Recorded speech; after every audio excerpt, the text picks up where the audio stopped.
უამინდობის გამო შექმნილი რიგების მიუხედავად გადამზიდავმა და ლოგისტიკურმა კომპანიებმა 2026 წელი მაინც აქტიურად დაიწყეს და ამბობენ, რომ ტვირთების გადაზიდვის კუთხით გასული წლის ანალოგიური მაჩვენებლები გააუმჯობესეს.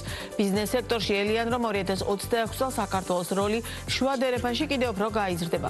რაც აცხადებენ კომპანიებში მარავდა კარწახის სარკინიგზო ხაზზე, რომელზეც საქართველოს რკინიგზა სატვირთო გადაზიდვებს ექსკლუზიურად განახორციელებს და რა სურათია გადაზიდვის ფასებთან დაკავშირებით, თემის დეტალებით მარი მელიქიშვილი გვერდება ბიზნეს პარტნიორის პირდაპირ ეთერში.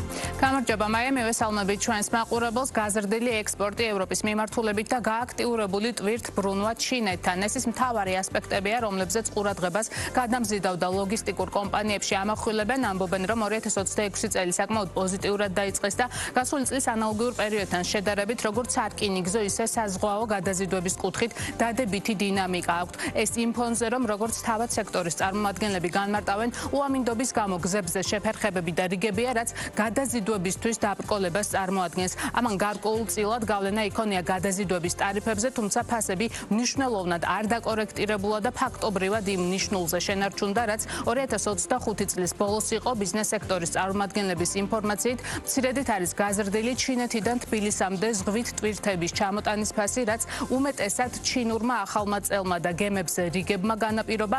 ამჟამად 40 ფუტიანი კონტეინერის საზღვაო გადაზიდვა $5,000-მდე ჯდება, რაც შეეხება სარკინიგზო გადაზიდვებს, აქ ფასები არ გაზრდილა და $7,000 ფარგლებში მერყეობს.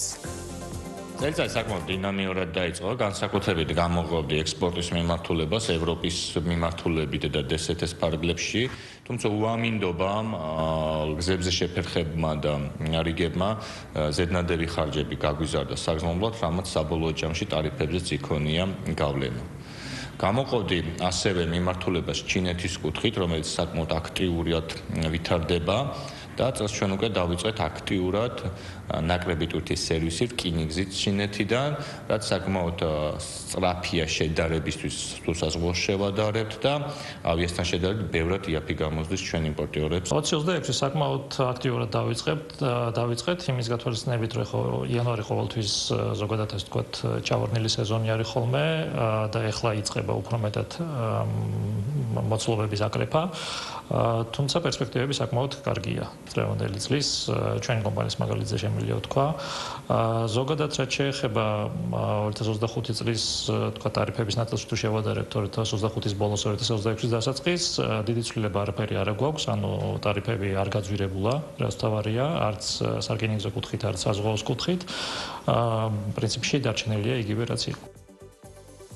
ადგილობრივ გადამზიდავდა ლოგისტიკურ კომპანიებში მომდევნო წლების პერსპექტივაზე საუბრობენ და აღნიშნავენ, რომ საქართველო თავისი გეოგრაფიული მდებარეობიდან გამომდინარე შუა დერეფანში საკუთარ აქტუალობას არასდროს დაკარგავს, ვინაიდან ჩვენ გვაქვს მნიშვნელოვანი პორტები და ჩვენი დაკავშირებადობა შუა აზიასთან ბევრად მოქნილია, ამიტომ კომპანიებში არ ელოდებიან, რომ ახალი მარშრუტების დამატების შემთხვევაში საქართველოს ფუნქცია შემცირდება. მეტიც კომპანიების ნაწილში ფიქრობენ, რომ ზანგეზურის დერეფანი იქნება ერთ-ერთი შემავსებელი შუა დერეფნის, თუმცა ბიზნეს სექტორის რიგ წარმომადგენლებს მიაჩნიათ, რომ საქართველოს თავისი კონკურენტუნარიანობის შენარჩუნების მიზნით კონკრეტული ნაბიჯები უნდა გადადგას, როგორც სერვისის ხარისხის, ისე საფასო პოლიტიკის გაუმჯობესების კუთხით. დარგის წარმომადგენლები ჩვენთან საუბარში მარავდა კარწახის სარკინიგზო ხაზზეც ამახვილებენ ყურადღებას, რომელზეც საქართველოს რკინიგზა სატვირთო გადაზიდვებს ექსკლუზიურად განახორციელებს და ამბობენ, რომ ესეც საკმაოდ საინტერესო მარშრუტი იქნება და ახალი შესაძლებლობა დამატებითი ტვირთების მოსაზიდად.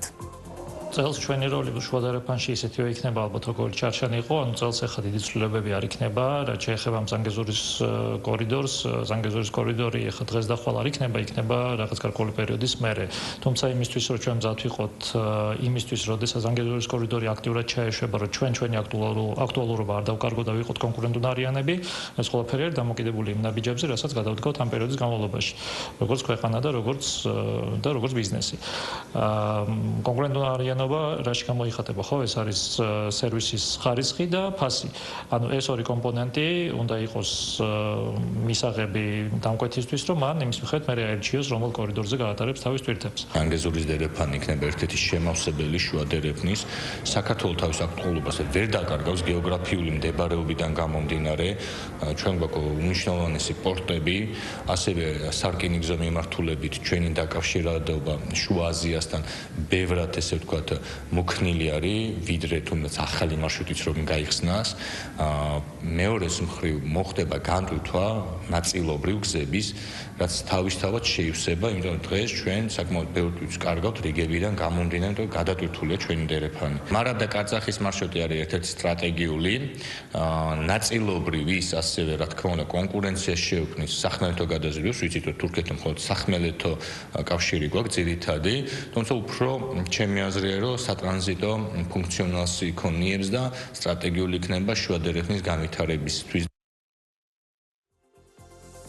Ახლა გეტყვით იმასაც, რომ ბოლო მონაცემებით, რომელიც 2025 წლის 3 კვარტლის ჯამურ მაჩვენებლებს მოიცავს, საქართველოს რკინიგზით 10 მილიონ ტონამდე ტვირთია გადატანილი, საზღვაო ნავსადგურებმა და ტერმინალებმა კი თითქმის 12 მილიონ ტონამდე ტვირთი გადაამუშავეს. მეოთხე კვარტლის მონაცემები ჯერ გამოქვეყნებული არ არის.